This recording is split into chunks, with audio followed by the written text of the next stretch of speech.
Everyone can be great because everyone can serve. One day while volunteering at the hospital, I met a lady by the name of Mary. She was pleasant and interesting. After talking to her for a while, I said, "You don't sound as if you're from this area." She said, "I'm not from Florida. I was born in Poland." "Were you there during the war?" I asked. "I was 13 years old when Hitler invaded my country. All of my family was killed except for my father and myself, and we were taken to concentration camps. For 3 years, this young teenager did little more than exist in a city ruled by serial killers. Multiple murders were an everyday occurrence. Her tormentors had an insatiable appetite for blood. The more they killed, the more that they needed to kill. For 3 years, she lived in fear of her life until being liberated from prison by the Russian army.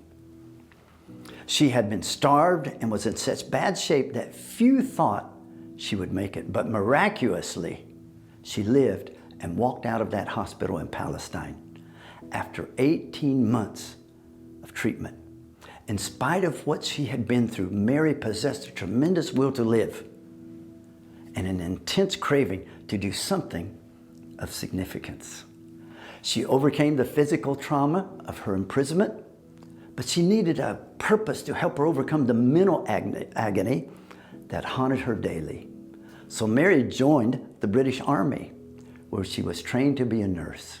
A few years later, listen to this, a few years later, her father, who had also survived the death camps, found Mary, who was then working at the hospital. He was alive indeed, and Mary was absolutely overwhelmed with joy at their reunion. Mary conquered Hitler's horror through her faith in God and by giving her life in service to others. She eventually married, came to America, raised her family, and worked as a medical professional until she retired.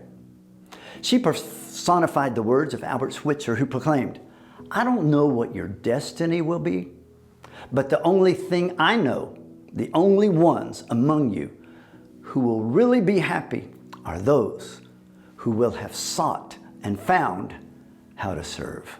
Jesus said, "If you try to keep your life for yourself, you'll lose it. But if you give your life up for me, you will find it."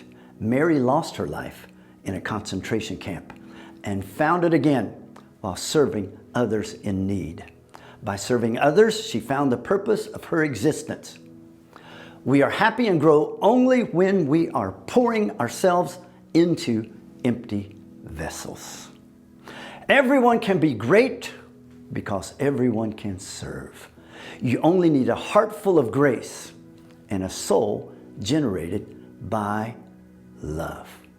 Do you want to find purpose? Do you want to find meaning in life? Serve others, serve Jesus, and walk with Him all the days of your life. Thank you for joining me today for another Just a Thought.